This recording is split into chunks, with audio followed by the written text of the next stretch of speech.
నమస్తే మిత్రులారా, నేను జర్నలిస్ట్ రమేష్ని. తెలంగాణ రాష్ట్రంలో ఎన్ని మార్పులు జరుగుతాయా? మాకు బీఆర్ఎస్ పార్టీ వద్దు, కాంగ్రెస్ పార్టీ ముద్దు. ఆ గోడలు దూకడం మాకు నచ్చింది. బీఆర్ఎస్లో గెలిచి కాంగ్రెస్లో పారిపోవడం మాకు మస్తు నచ్చింది. మా కాంగ్రెస్ పార్టీ కన్న తల్లి లాంటిది. మేము మొదలైందే కాంగ్రెస్ పార్టీ నుంచి మొదలై టీడీపీలో దూకి, టీడీపీ నుంచి టీఆర్ఎస్కి వచ్చి, బీఆర్ఎస్లో ఉండి, బీఆర్ఎస్లో గెలిచి కాంగ్రెస్లో దూకి, మాకు ఇదంతా ప్రజల అభివృద్ధి కోసం అని చెప్పేసి మాట్లాడారు కదా కొందరు కొందరు జంపింగ్ పార్టీ వాళ్ళందరూ. అయితే వాళ్ళందరికీ అంత గొప్ప గొప్పలు ఏం చేసిరంటే, వాళ్ళకట రేవంత్ రెడ్డి డబ్బులు ఇస్తలేడట, అంటే నిధులు ఇవ్వడం లేదట. నిధులు ఇవ్వకపోవడం వల్లనే ఈరోజు కాంగ్రెస్ పార్టీని వీడి బీఆర్ఎస్ పార్టీలో చేరుదామని మాట్లాడుతున్నారు.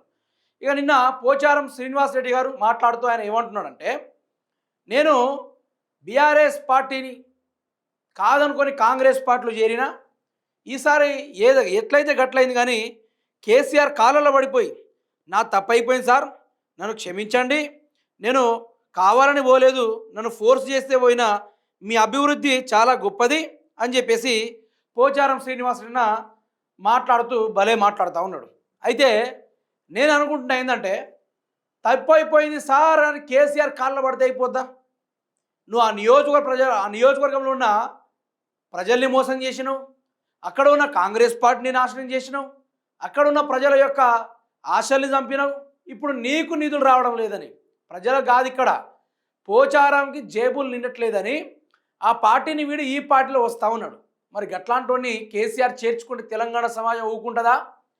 బీఆర్ఎస్ పార్టీ వాళ్ళు కూడా ఒకటి ఆలోచించాలి. కేసీఆర్ గారు ఒక మాట అన్నారు, పార్టీని వీడిపోయేటోళ్ళని వీడిపోనియండి, బ్రహ్మాండమైన నాయకుల్ని మనం తయారు చేసుకుందాం అని చెప్పేసి కేసీఆర్ గారు ఒక మాట మాట్లాడారు. అంటే దానికి అర్థం, ఈ పార్టీ నుంచి ఊసిపోయిన వాళ్ళందరూ పోనీయండి, వాళ్ళని మళ్ళీ తిరిగి చేర్చుకునే ప్రయత్నం లేదు. కేసీఆర్ కాళ్ళల్లో పడ్డా కూడా నన్ను క్షమించమన్నా కూడా గెలిపించే ప్రసక్తే లేదనుకుంటూ ఇక్కడ మనకు కేసీఆర్ గారు గతంలో చెప్పిన మాట కూడా మనకు కనబడతా ఉంది. మరి పోచారం శ్రీనివాస్ రెడ్డి గారు మాట్లాడుతారు, ఒకసారి మీరేమనుర్రి.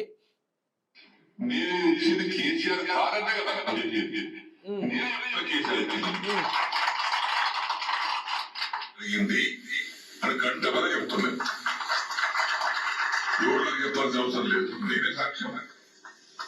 అన్నపెట్టుడు పరిస్థితి కష్టం కదా. అయితే రాజకీయ పరిణామాల వల్ల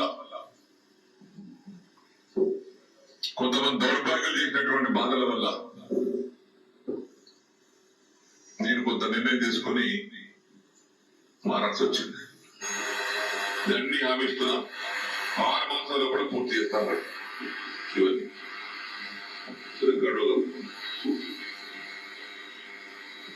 మా కడువ కూడా జాతీయ గడువు ఒప్పుకున్నా.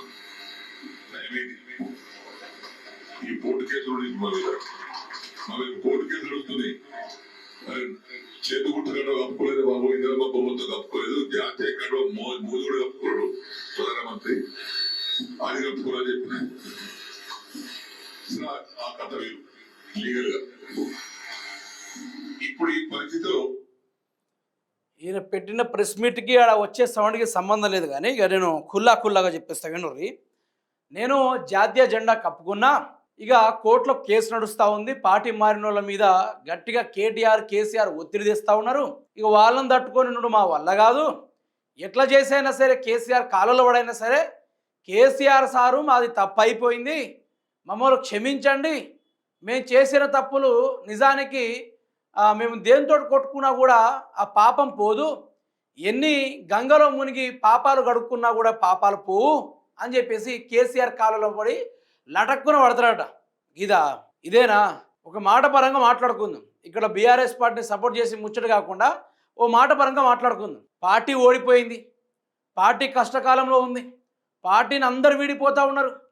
ఎందుకు పోతున్నారు సార్ ప్రచారం సార్ అంటే, లేదు స్వామి, మనకు మంచి రోజులు వచ్చినాయి, ఈ బీఆర్ఎస్లో ఏముంది, అంతా కాంగ్రెస్ ఏక హవా, కాంగ్రెస్లో ఉన్నంత వేరేది మరొకటి లేదని చెప్పేసి మాట్లాడుతూ కదా.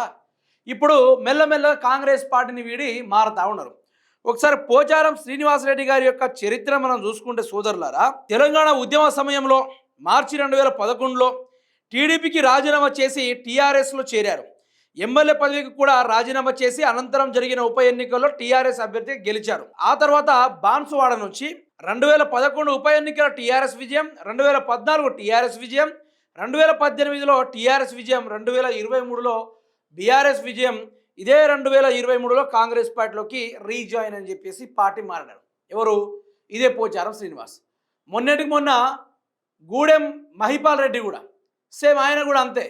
ఈ మధ్య కాలంలో కేటీఆర్ రావడం, కేటీఆర్కి కాన్వాయిలు పెట్టడము, కేటీఆర్ వెనకాల తిరగడం, నా గుండె కోసి చూసినా కూడా నా దాంట్లో గులాబీ రక్తం వెళ్తుంది తప్ప రెడ్ రక్తం వెళ్ళదని చెప్పేసి ఆయన మాట్లాడుతూ ఉంటాడు. ఇక నా ఫామ్ హౌస్లో కేసీఆర్ ఫోటోనే ఉంటుంది, ఉంటే ఏంది అని చెప్పేసి ఆయన మాట్లాడిండు. ఇలా మొన్నటికి మొన్న అరకెప్పుడు గాంధీ గారు, కేటీఆర్ మామూలుడు కాదు, అనుకున్నంత ఈజీ వ్యక్తి ఏం కాదు, కేటీఆర్ చాలా టఫ్ క్యాండిడేట్ అని చెప్పేసి ఆయన మెల్లగా బీఆర్ఎస్ వైపే చేతి నిమ్రులు పారు చేస్తూ ఉన్నాడు. ఇలా పార్టీ మారిన వాళ్ళ సంగతి ఏంటంటే, బీఆర్ఎస్లో గెలిచి కాంగ్రెస్లో చేరిన 10 మంది ఎమ్మెల్యేలు దానం నాగేందర్ ఖైరతాబాద్, కడియం శ్రీహరి స్టేషన్ గన్పూర్, తెల్లం వెంకట్రావు భద్రాచలం, పోచారం శ్రీనివాసరెడ్డి బాన్సువాడ, డాక్టర్ సంజయ్ కుమార్ జగిత్యాల, కాలే యాదయ్య చేవేళ్ల, బండ్ల కృష్ణమోహన్ రెడ్డి గద్వాల్, అరకెప్పుడు గాంధీ షేర్లింగంపల్లి, టి ప్రకాష్ గౌడ్ రాజేంద్రనగర్, గూడెం మహిపాల్ రెడ్డి. అయితే ఇందులో గూడెం మహిపాల్ రెడ్డి బీఆర్ఎస్ వైపు మళ్ళీ తిరిగి వస్తూ ఉన్నాడు.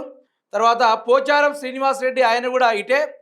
తర్వాత దానం నాగేందర్. ఈ 10 మందిలో 3 మంది బీఆర్ఎస్ వైపు మళ్ళీ మొగ్గు చూపుతున్నారు, బీఆర్ఎస్ వైపు వస్తూ ఉన్నారు. వీళ్ళు ఈ మోతివారులు ఏమని మాట్లాడారు? మోతివారులు బీఆర్ఎస్ పార్టీలో ఏముందా, కాంగ్రెస్ పార్టీలో మేము 1000 కోట్ల కోసం అభివృద్ధి కోసం పోతున్నాం, మాకు దండిలుగా డబ్బులు వస్తూ ఉన్నాయి, డబ్బులు ఇస్తూ ఉన్నారని చెప్పేసి కాంగ్రెస్ పార్టీ మాట్లాడింది కదా. ఏ ముఖం పెట్టుకొని మళ్ళీ వస్తున్నావు? సిగ్గు లేకుండా ఏ ముఖం పెట్టుకొని కేసీఆర్ కాళ్ళలో పడతా అని చెప్పేసి ఏ విధంగా మాట్లాడే మళ్ళీ తిరిగి వస్తా అంటున్నావు?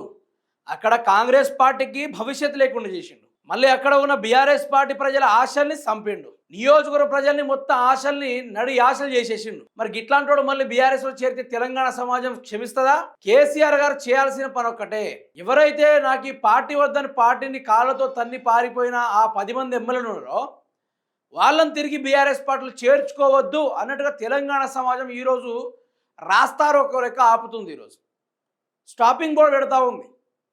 ఇక వీళ్ళు నిజానికి చెప్పారా, 70, 60 ఏళ్ళ వయసున్నోళ్ళకి ఇంత పౌరుషం ఉంటే బీఆర్ఎస్ పార్టీ కార్యకర్తలుగా కొనసాగుతున్న యువకులు కావచ్చు, రాష్ట్ర వ్యాప్తంలో ఉన్న ప్రతి ఒక్క నాయకులు కావచ్చు, కేటీఆర్ గారిని, కేసీఆర్ గారిని, హరీష్ రావు గారిని చూసి నాయకత్వం నేర్చుకున్న నవ యువత కావచ్చు, వీళ్ళందరికీ ఎంత కోపం రావాలి ఆ మనిషి పోయినందుకు అని ఈరోజు తెలంగాణ సమాజం మాట్లాడుతూ ఉంది.